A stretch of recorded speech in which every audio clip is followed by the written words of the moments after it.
Well, thank you for your kind invitation to come and speak to all you inspiring plastics professionals about rotational molding cooling. What better a topic to talk about, because there's so much to talk about in cooling in rotational molding. So thank you very much for the invite to come along, and I hope over the next few moments we can dive into something that will be of interest to as many of you listening in as possible. Thank you.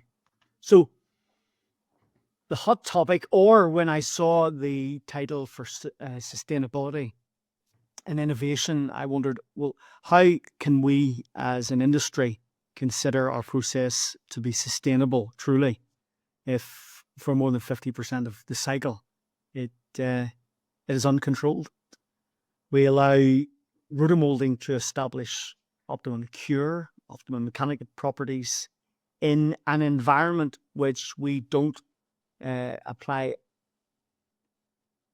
could we say, any form of temperature control to. So as a molder, we set the time, and that's really about it. We set the time in the cooler, and that's about it. So we are largely at the mercy of the weather. So we could ask the question, if we are going to be a sustainable industry, then really we need to start to measure, optimize, control and optimize. So what are we going to talk about this morning? We're going to look at what importance is currently placed on the cooling stage, if any at all, and what effect the cooling has on your part. And we're going to look specifically at those part properties that we all know about: density, shrinkage, warpage. And we could probably we'll mention cycle time as well. I think cooling and cycle time are quite closely related, and then we'll try and wrap up some conclusions. So, first question: what importance is currently placed on the cooling stage? Well, let's pontificate a little bit about that. Cooling is that part of the cycle where there's not a lot of control. It's unmanaged, it's uncharted, it's perhaps even forgotten. And it's understandable because of the forgiving nature of polyethylene. In a machine where there is no controlling of the cooling stage, and by that I mean fan speed control or temperature control, and on that kind of machine, parts can come off at different times of the day, and they pass all the quality checks that they need to pass, and the part goes out the door. So we could say that we get away with not having a very important cooling stage and not giving it a lot of importance, because we get away with these parts being acceptable. I would sort of say that we're neglecting the fact that in the cooling stage, that's where we dial in the peak internal air temperature. That's where we dial in the crystallinity of the part. That's where we dial in the shrinkage and the warpage. So there is an elephant in the room here. And I think as molders, we have the tendency to just push that, to shoo that elephant around the room instead of shooing it out of there and focusing on actually improving the cooling stage of the process. For if we were to improve the cooling stage, then maybe we could get a better handle on things like shrinkage, warpage, peak internal air temperatures, and so on and so forth. So what importance is currently placed on the cooling stage? I may just have answered the question there, but let's move on. So if we look at a typical machine, 3-arm machine, we could say, it's not going to be exact, we could say a third for heating, a third for cooling, and a third for servicing. Servicing can be clearly defined in steps. You load the powder, you put the inserts in, you clean the vent pipe, you take the part out, clean the flanges, so on and so forth. The heating, well, we control the burner. Most machines now have got a PID controller on the burner, and if it gets too cold, it gives more flame, and if it gets too hot, well, it gives less flame. When it comes to the cooling, we just set a time, and we may try to get fancy and divide our cooling into 2 stages and say we don't put fans at the start of this and then we put fans on. So you could argue that there is an attempt to have some control over the cooling, but in reality, we're not looking at the weather outside and deciding we need to adjust our cooling accordingly. We might, between the depths of winter and the depths of summer, there might be some control there, but it's certainly not automatic. And that's something that we're going to be touching on.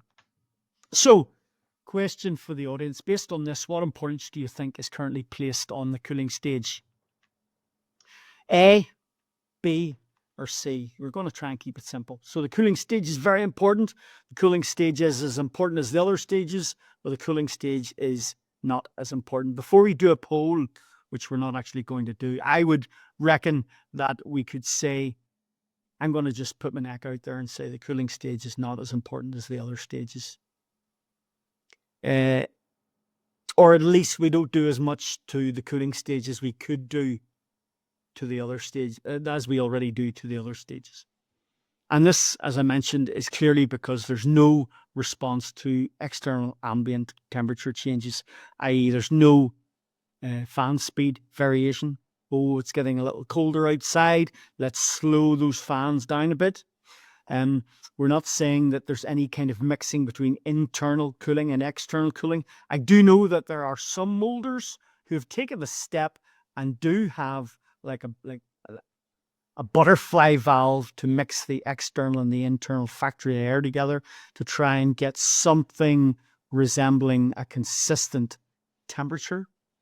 And I would say there's not even the most basic of changes that we can do, which is stick an extra minute on the end of that cooling cycle or reduce the cooling cycle by a minute. There's nothing that is really automatic. I have seen machines where they have a switch on them, and there's a summer setting and a winter setting, but there's nothing automatic. And all those winter settings and summer setting switches are doing is adding or subtracting a certain amount of time, 1 or 2 minutes, as it were.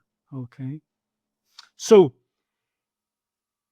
if we've established that cooling is not regarded as being important as the other stages, so what? Why do we care?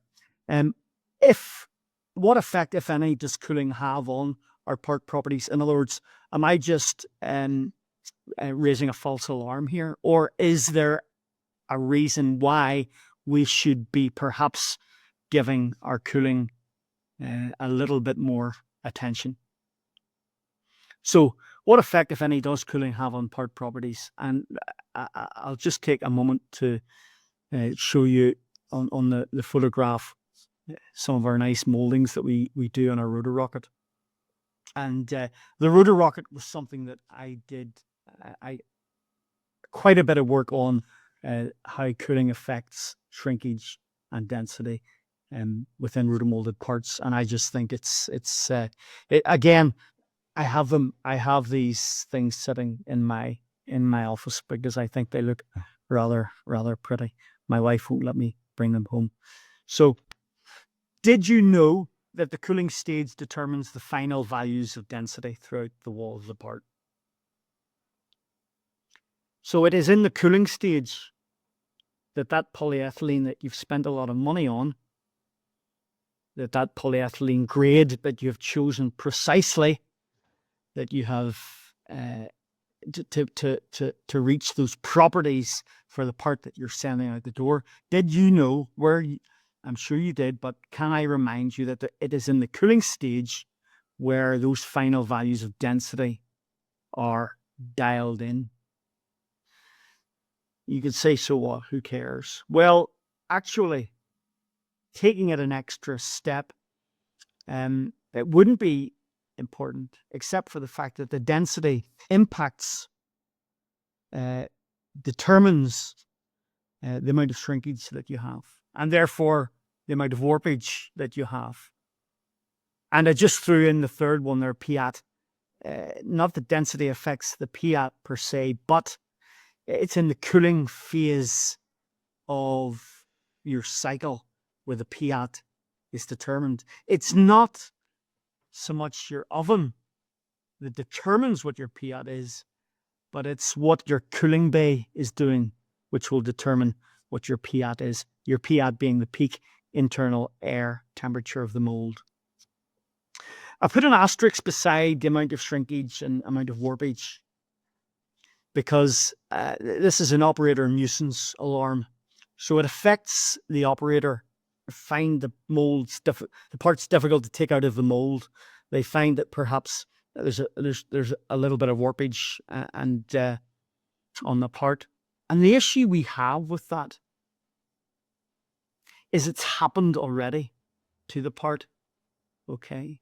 So there's not really much we can do by way of controlling there, before it happens. It's done, dusted. It's after the molding has happened, which means if we had some form of automated adjustment, then perhaps we would avoid. We're not going to avoid shrinkage, but let's say an unexpected shrinkage.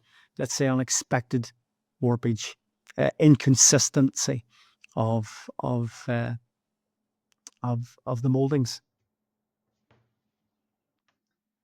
So, in general, how much does the density of polyethylene vary for known cooling rates? This is a fantastic graph showing the results of an experiment that Dr. Nick did a few years ago, where he measured the density of one grade of polyethylene that he had rotomolded, and cut and a number of different parts that he had rotomolded, cut and then cooled at different cooling rates, cut those pieces up and measured the density.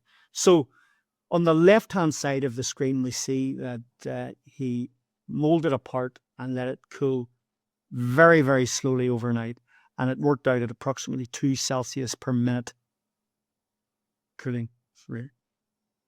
And then away on the right-hand side of the screen here, we can see that he cooled it very quickly. So he effectively quenched it with water, and it cooled much faster, closer to 90 Celsius degrees per minute.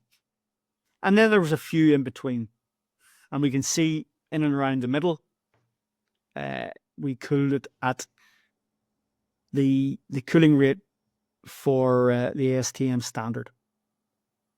So we can see that there's this non-linear, this exponential decay, if you like, of density that has been developed for different cooling rates. The slower you cool it, or the faster you cool, the lower the density, the resultant density is of the part. Now, the question is, where are we cooling typically in rotomolding? And if you haven't figured it out, it's between where those two red lines are. I've already got on the graph. So that is where we're doing our cooling and rotational molding. And that is where we have the biggest changes in density for the smallest changes in cooling rate. So these small changes in cooling rate between 1 degree Celsius and 10 degrees Celsius per minute affect the biggest change in density from 941 up to 946.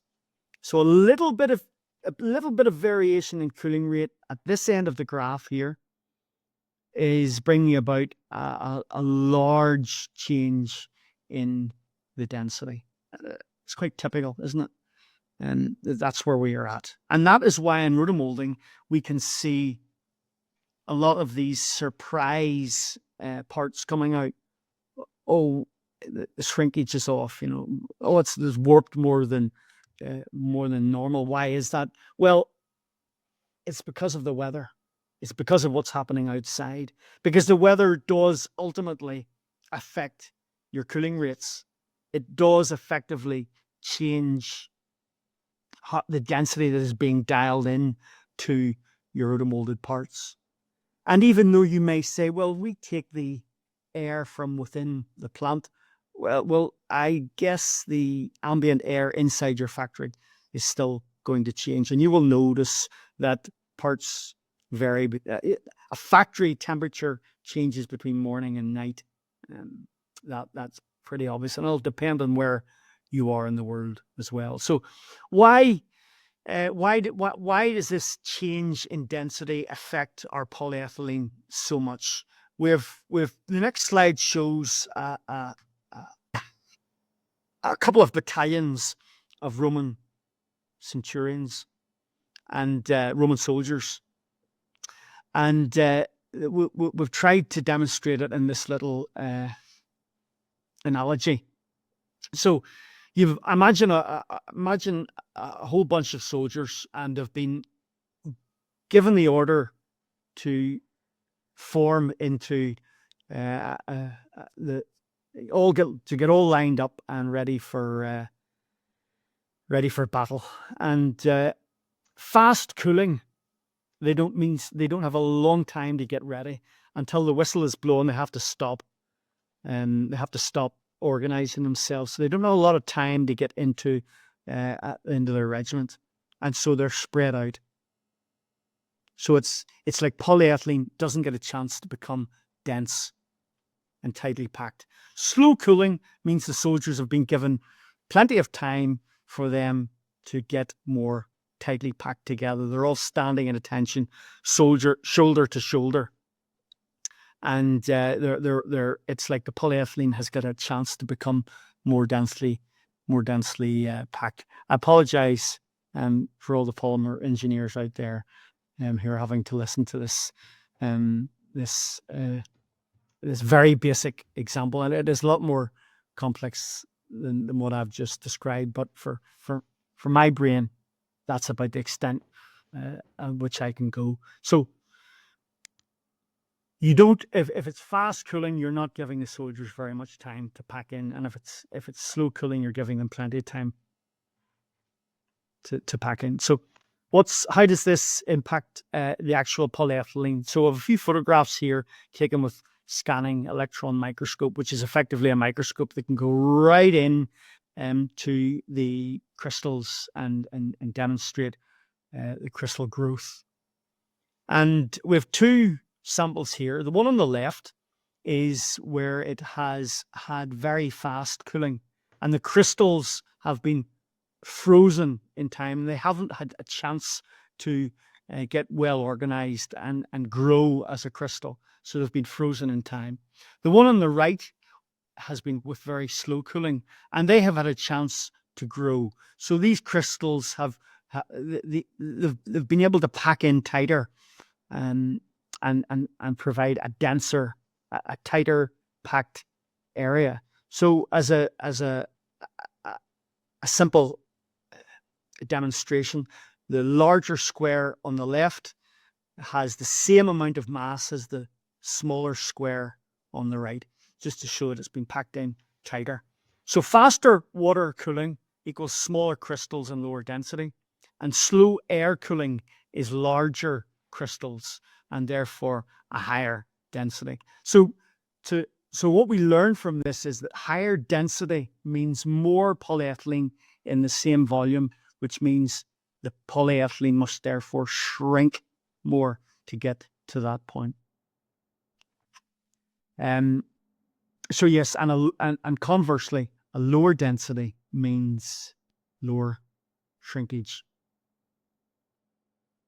Okay, So we know that warpage varies. Moving on, we know that warpage varies depending on what the cooling rate is. And rotomolders generally know that if you, like the yellow bar in the middle, with typical cooling, gentle cooling, we've got no warpage. And if we cool it with a lot of fast full water spray, then we'll get more warpage. And if we cool it even slower, even more gently, even turn the fans off, we can actually we can get less warpage. So we're moving from the left to the right in the graph, less warpage. Typical, we always get a little bit, and then on the red on the right hand side, more warpage. So generally speaking, the faster we cool, the more warpage we get. Why is that the case? So we know that cooling rate affects the density. And we know that the density affects the shrinkage. But why does the cooling rate affect warpage? Well, the previous graph showed that faster cooling gives us more warpage.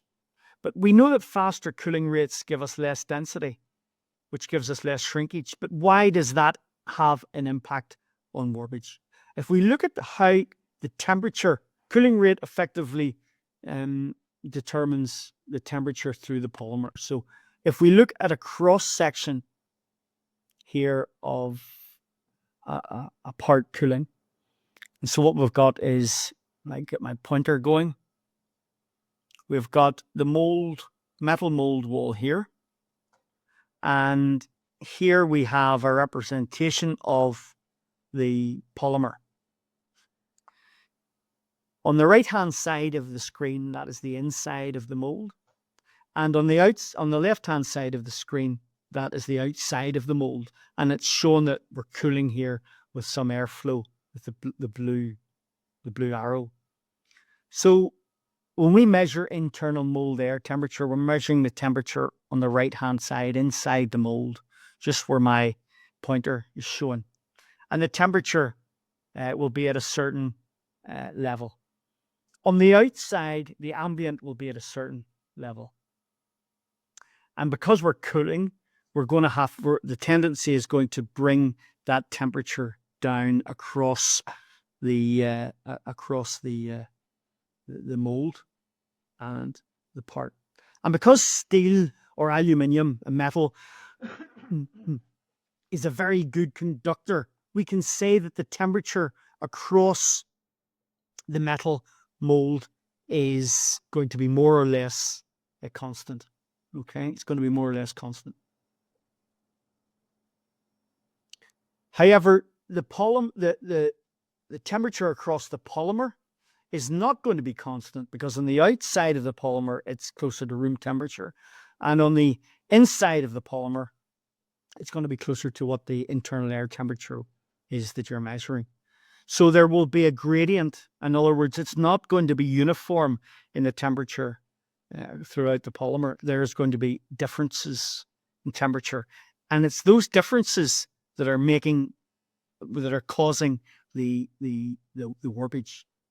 So if we cool it slowly, we see here that we've got, let's say, temperature 1. And on the inside, we've temperature 2.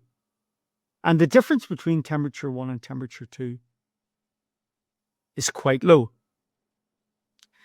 If we look at what happens when we have fast cooling rates, we can see that the temperature difference between the outside and the inside is much greater. So the temperature difference is greater. Now, how does that affect our warpage? Well, we've put a few words up here, and hopefully we can go through this slowly in order to follow. So on the outside wall of the mold, we've got this faster cooling rate because it's the outside of the wall is closer to the cooler air outside. So we've got a faster cooling rate. Let's remember we don't give much time for the soldiers to get into a regiment format. So we've got a lower density. Where we've got a lower density, we've now got a lower shrinkage. If we then look to the inside wall, we've got a much slower cooling rate. It's a different cooling rate. It's slower on the inside, and therefore the soldiers have got more time to get regimented, and we get a higher density on the inside surface. So we've now got these two sides to the polymer wall. On one side, we've got low shrinkage. Let's go back a wee bit further. On one side, with fast cooling, and the other side with slow cooling. So therefore, on the fast cooling, we've got low density and low shrinkage. And on the slower cooling side, on the inside, we've got a higher density and therefore a higher shrinkage. So we get ourselves this difference in shrinkage rates. And that is what is causing the warpage to occur.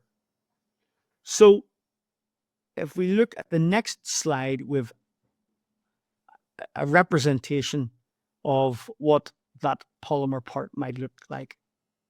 So on the left-hand side of your screen, we've got slow and therefore even cooling through the wall. And that means we could say that the crystals have densified at the same rates.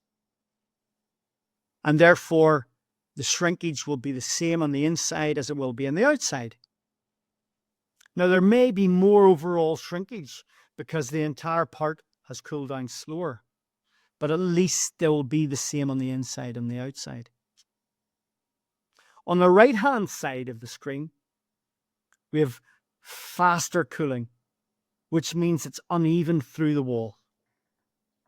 Again, on the outside, we'll be cooling much more quickly than on the inside. So on the outside, those crystals will be frozen in time. The soldiers will not have a chance to get well organized. So they will be less dense. And then on the inside, because it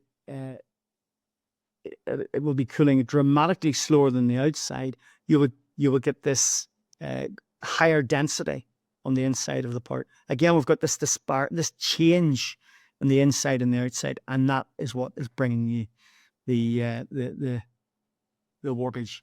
So even though there may be less overall shrinkage globally with fast cooling, you get greater differential shrinkage. So we could call it global shrinkage is greater, but the local shrinkage is more uneven.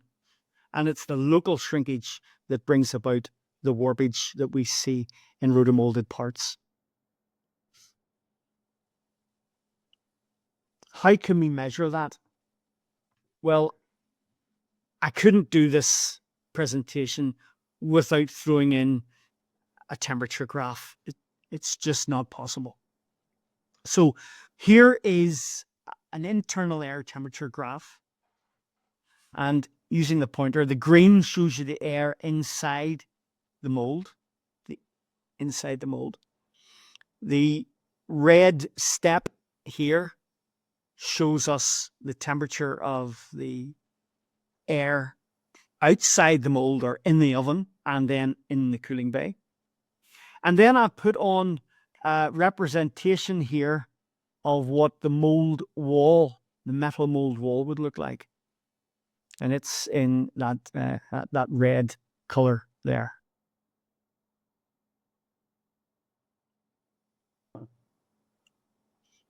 So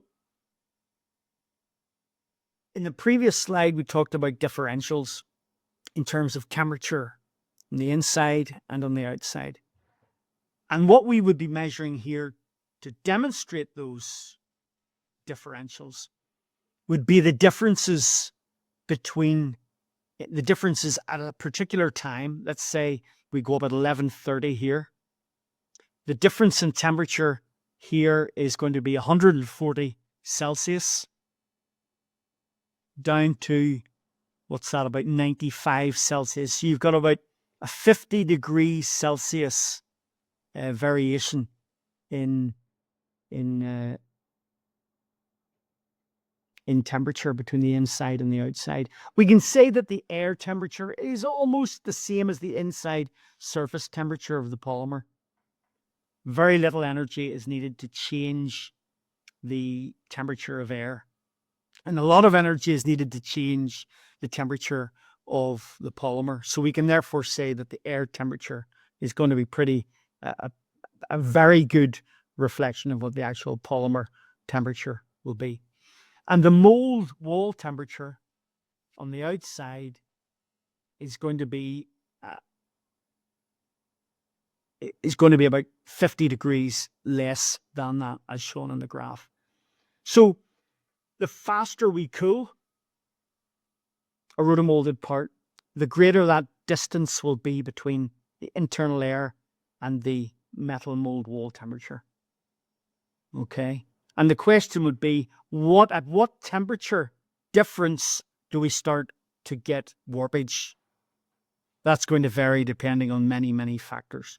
But there's a number that now that we can apply to this question. When do we start warping? There's your number. Okay. So whereabouts on that graph is it going to be most important? Where is this number going to be most important? So let's just jump on to looking at it. I'm not going to start describing the green graph of the internal air temperature. And what's important at this point is we can say that on the outside wall, whenever the metal mold wall starts to get to about 120 Celsius, the solidification temperature of polyethylene, then we know that the outside surface is wanting to start to crystallize.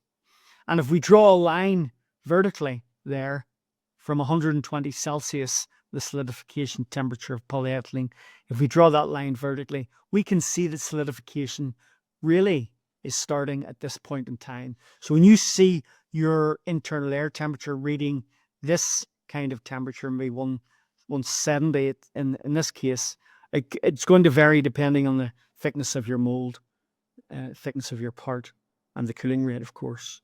But all I'm saying here is it's not just this area here.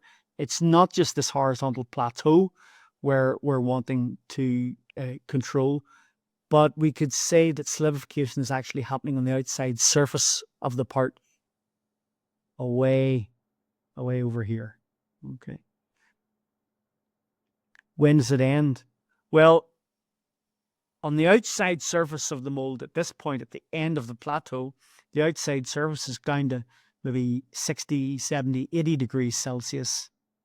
And therefore, once the inside drops below that 120 mark, we are pretty sure to say that it's all solidified, therefore, at that point.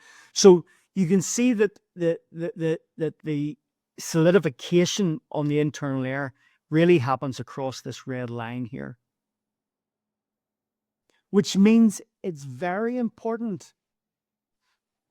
It's very important what the cooling rate is in your part, at least a third of the way into the cooling. Not near the end where it's solidifying here, but further to nearer to the start of the cooling than what perhaps we would let on. I guess what I'm saying is it's complicated, and the more we can learn and more we can understand about the process, the easier it will become to improve it. So we could also say that don't beat yourself up if you're having difficulties with shrinkage and warpage and you just can't figure it out. It's because it's so complicated. Not just the weather, but where we are trying to impact the cooling. So, is the weather an issue? Even, I mean, based on based on what we've seen, temperature change is an issue. But how does weather affect our process? There are those lovely cylinders again. Not allowed to take any home. So here are typical annual temperature variations in the United Kingdom. I would say that they are quite. I would say they're not as bad as many other places around the world in terms of that difference between maximum and minimum temperatures. You can see here from the graph, it's sort of 20 degrees Celsius, which I think is 40 or 50 Fahrenheit degrees, thereabouts. So it's not a massive sweep between maximum and minimum, but yet rotomolders in the UK will absolutely be affected by weather and know it themselves. So I guess to answer the question, does weather affect our rotomolding process? Absolutely it does. But we're going to try and again put a few numbers on it. So let's say we've got a variation of 20 degrees Celsius across the year. So therefore, the question is, should we be adjusting our process based on the weather? Well, here's a simulation I did back in the day when I had time to make graphs back in the university days. And these are simulations of the cooling of a mold wall for different ambient cooling temperatures. So we see on the left-hand, so up the left-hand side, we've got mold temperature, and it's just the cooling from 200 Celsius. And along the bottom, we've got cooling cycle time.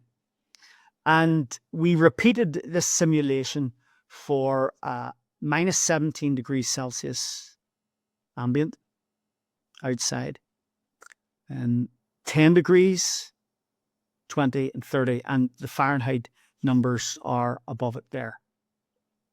So if we look at a 30 degrees Celsius sweep, and we did actually have a 30 degrees Celsius sweep here in Belfast a number of years ago, where it was minus 17, as I've written there, and then we had a really good summer. It went up to 25 Celsius. So we had a massive sweep that year. But let's say we've got a 30-degree sweep throughout the year. What impact does that have on our cycle times? So if you have no changes to your cooling cycle times, so you've set your cooler to cool for, let's say in this case, where the green line is, it's about 17 and a half minutes. Let's say you've set your cooling time at 17 and a half minutes. Well, in the depths of winter, you're using the dark blue line, this one here. And in the depths of winter, you have dropped your demolding temperature is way down here, just about, where's that, about 72 degrees Celsius. In the height of summer, you're way up here. And where's that? That's closer to 100 degrees Celsius. So you're talking 30 degrees Celsius variation across those upper and lower bands. So that's a 50 degrees Celsius band or a 47 degrees Celsius band variation in ambient. And your demolding temperature has changed by 30 Celsius or 54 Fahrenheit degrees.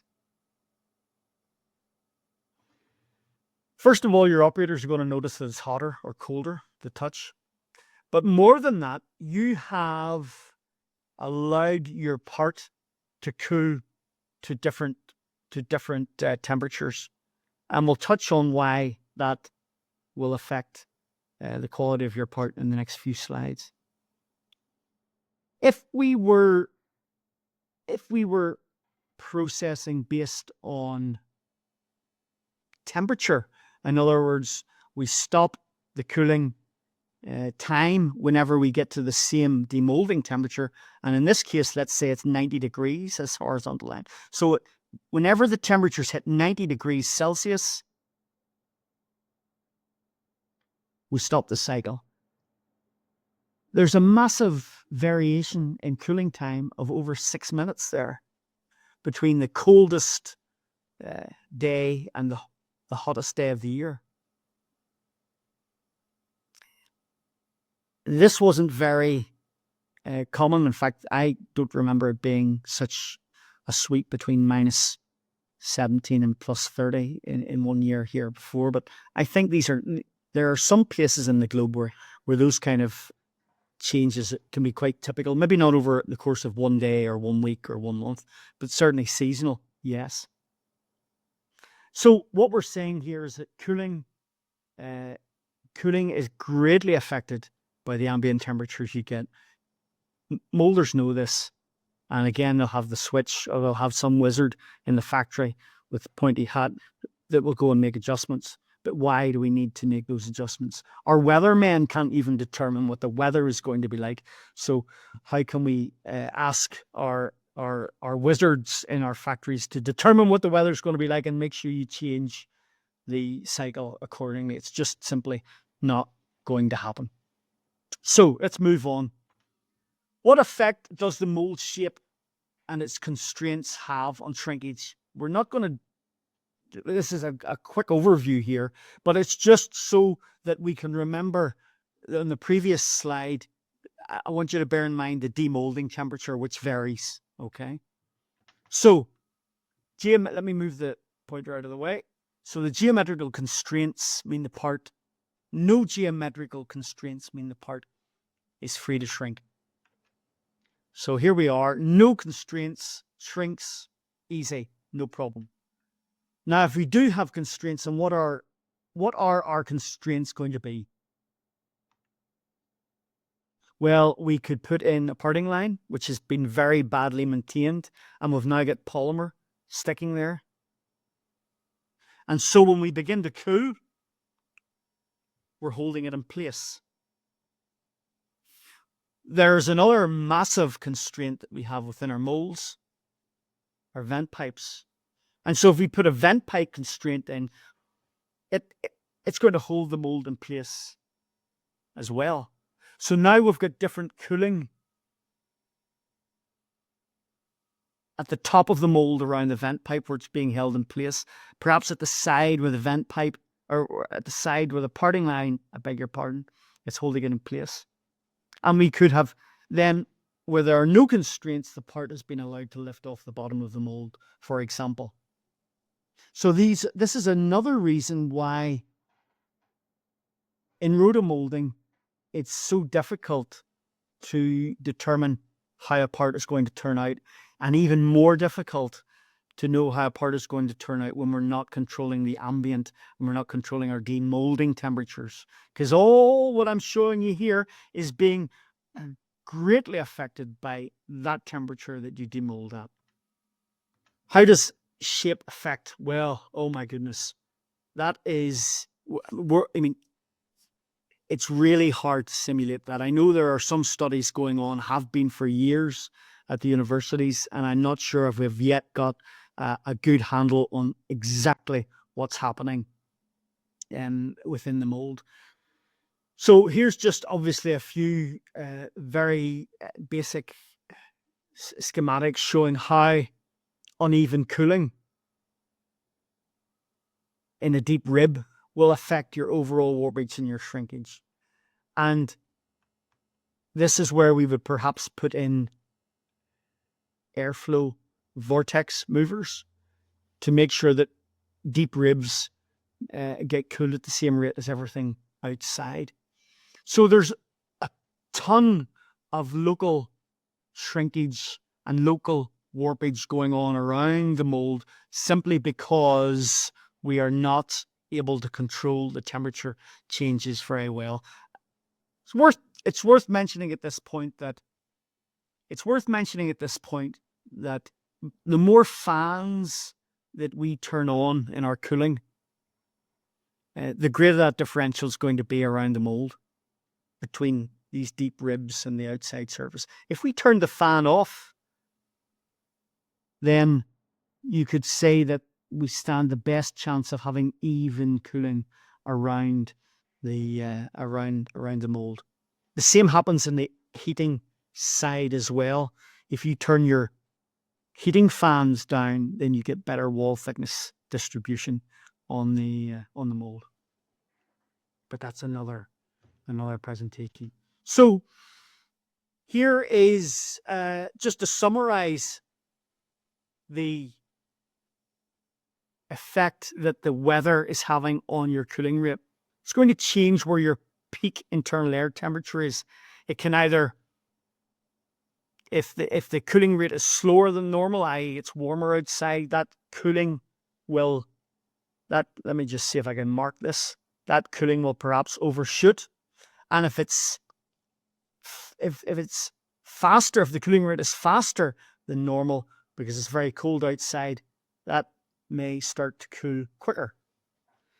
Then what will happen is, depending on the cooling rate, you may cool it slowly or you may cool it more quickly. That will offset where the solidification starts and ends. And then, of course, it's going to affect where your demolding temperature is going to be. And that temperature there, whether it goes up or down, is what is going to determine if your part is being constrained and worked within the mold. So generally speaking, once it starts to release from the mold, you got to get it out of there. Otherwise, you're making a rod for your own back. Observations to this point. Uncontrolled cooling rates play a massive part in the variability of the dimensional tolerances of rotomolded parts. Slow cooling allows for low temperature gradients. Low temperature gradients promote uniform shrinkage, and uniform shrinkage avoids warpage. What's the problem with this? Longer cooling times, longer cycle times.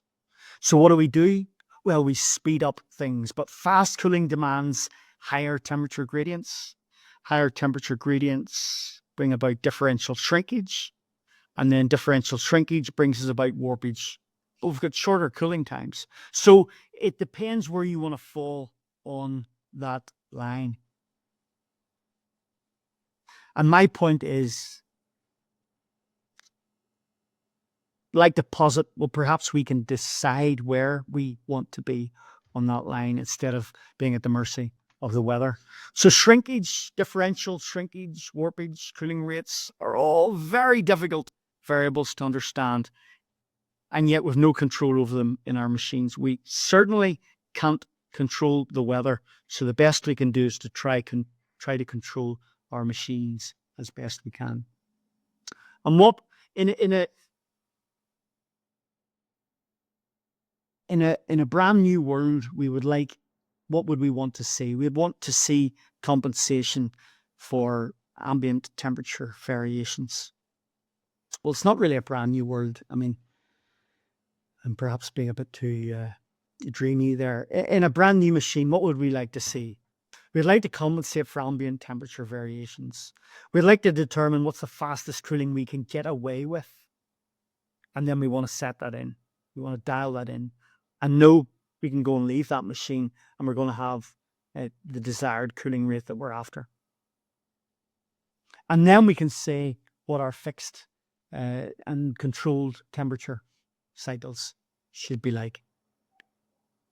Now, we did this during a large body of work where we looked at methods to adjust the cooling rates of our parts. And I'm going to show you a few of these graphs just to demonstrate that it is possible. So this is what the cooling looks like inside the mold with only machine fans running. It's a typical internal air graph. We then repeated this with full water spray on. And you can see that it makes that cooling rate very, very, very fast. So that's fans and full water. We did it again, but we turned everything off and we just had quiescent cooling. No fans, just a mold rotating in air. Look at the cooling rate variations we've got there. So we can say categorically, we have the ability to change the cooling rate of our mold. It's possible. One of the things I want to draw your attention to here is the difference, or the small difference, between still air cooling and machine fan cooling. So you've no fans on and you get the cooling rate as shown in the light blue. You turn the fans on, you see your electrical meter wheel whizzing around. You're putting kilowatts into these fans and you just get this much cooling. So another way to look at it is a small amount of fan will make a good enough difference to your cooling rate without having to add lots and lots and lots of machine fan power to it. So we designed a system that would allow us to vary the cooling rate. And we did that by using a water mist in the air. I'm cooling the air, not the mold, evaporative cooling, if you like. And we adjusted the speed of the fans to slow down and speed up the airflow that was going over the top of the mold. So setting number 1, we got a cooling rate faster than the machine fans, but slower than machine water.